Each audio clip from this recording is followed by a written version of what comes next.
punya duit, saya mau dijual supaya untuk ibu saya cari makan dengan menjual saya rela.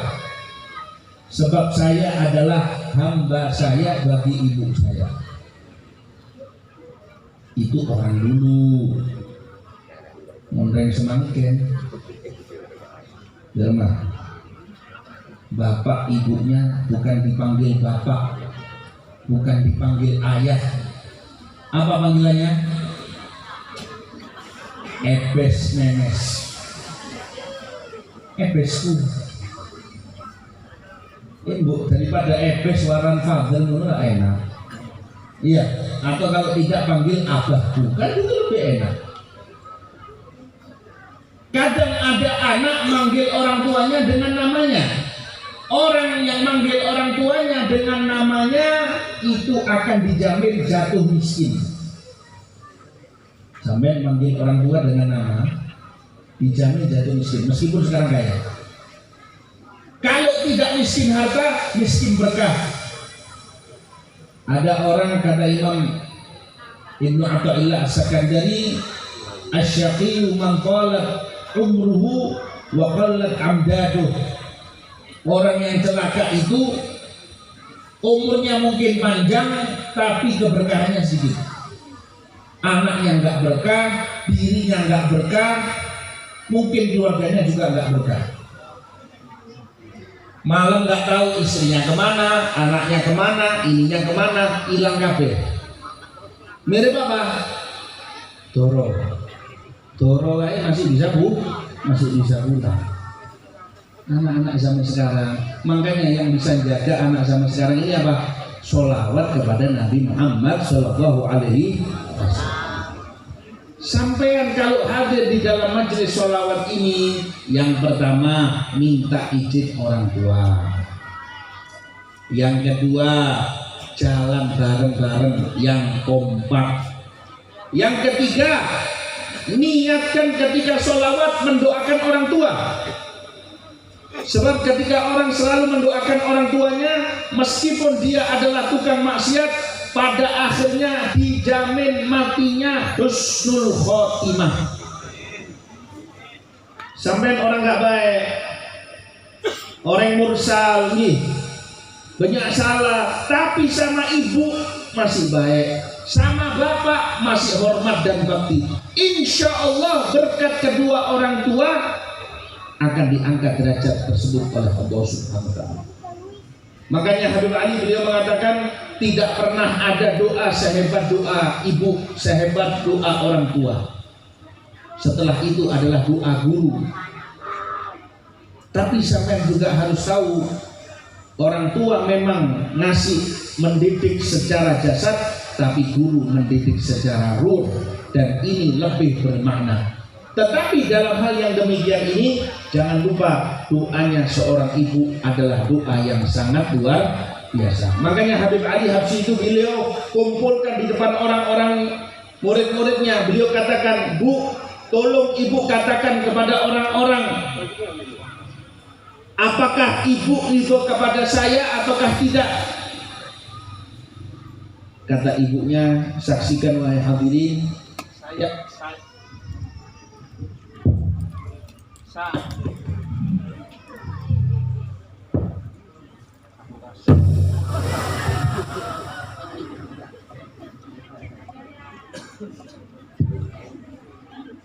saya ridho apa yang dilakukan oleh anak saya Ali Al-Habsyi. Saya ridho. Jadi mau sukses dunia akhirat, jangan pernah lepas daripada orang tua. Ada orang datang kepada seorang ulama, anaknya ini waktu itu jatuh jadi tentara, ikut perang. Ketika ikut perang kemudian ditawan, ya, dia ditawan. Ibunya ini datang kepada Imam Ahmad Badawi, tolong saya kepingin anak saya ini lepas. Katanya Al-Imam Ahmad Badawi, jangan saya yang berdoa, kamu saja yang berdoa. Enggak, saya minta jenengan yang doa. Enggak, kamu. Sebab doanya ibu lebih ampuh. Sebab doanya orang tua, doanya ibu mirip dengan doanya Nabi bagi umatnya. Langsung ibunya ini angkat tangan.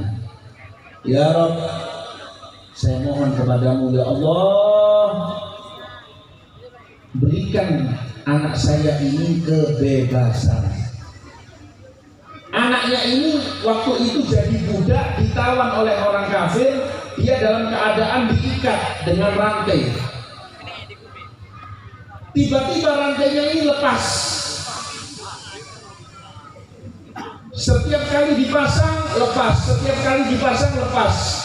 Akhirnya kata orang kafirnya, wah jangan-jangan dia ini penyidik, lepaskan saja. Mau lari kemana? Akhirnya dia dipulangkan, daripada bawa sial dia dipulangkan. Sampai di rumahnya, dia cerita, ketika saya lagi kerja, tiba-tiba rantai saya lepas. Ditanya jam berapa nak? Waktu itu jam sekian, jam sekian. Dia bilang, ya itu adalah waktu saat ibu berdoa. Jangan pernah kita sakiti orang tua kita. Orang tua kita itu jimat dua-duanya. Satu sudah meninggal, tinggal satu. Jaga yang baik. Karena bagimu budak, seperti kamu berbuat, kamu juga akan mengalami yang sama. Dulu kamu menyakiti orang tua, pada akhirnya nanti anakmu juga akan menyakiti. Ada orang tua kaya raya ditendang oleh anaknya sampai jadi gembel di tengah jalan. Ada orang yang datang kasihan sama dia, mau dikasih makan, dikasih minum, dia bilang enggak, biarkan. Loh kenapa? Ini gara-gara saya dulu perlakukan bapak saya juga seperti ini. Saya di hari yang sama, di jam yang sama, di saat yang sama, duduk di tempat yang pernah bapak saya duduk di sini jadi gembel.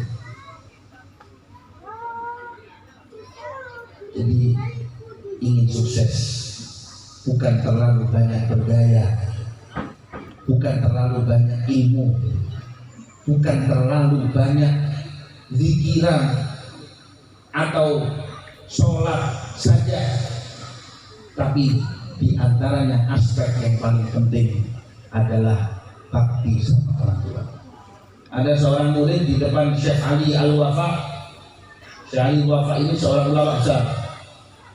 Muridnya ini kata gurunya, nak kamu ini mestinya sudah naik jadi wali. Bukan wali murid, waliullah. Ya, tapi kok saya lihat kamu nggak naik-naik, kenapa? Kemudian dibilang, nggak tahu saya. Terus dicek sama gurunya, kamu dulu pernah punya dosa nggak sama bapak? Iya, saya dulu pernah nyakiti bapak saya. Pernah nyakiti bapak saya. Ya sudah nak, ayo ziarah sama saya. Ziarah dengan karomahnya Syekh Ali ini tadi, Allah bangkitkan bapaknya ini bisa hidup lagi. Keramat jadi. Apa yang jadi mukjizatnya Nabi bisa jadi karomah bagi wali. Ya kalau sampai jangan latihan. Ya, nanti ayo ngadep sing teko iki gombel bingung nanti. Ya.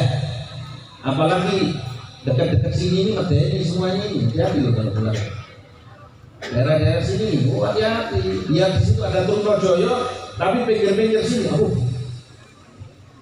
coba kalau malam-malam tidak ada lampu, berani jalan sendiri? Saya tidak berani. Kemudian dibilang, tolong maafkan anaknya. Kasihan dia tidak naik derajat karena tidak bakti kepadamu. Subhanallah, bapaknya ini dikasih sama Allah bisa ngomong, iya anak saya maafkan. Balik lagi blok mati mana? Meninggal lagi ketutup kuburnya. Naik derajatnya si anak ini tadi.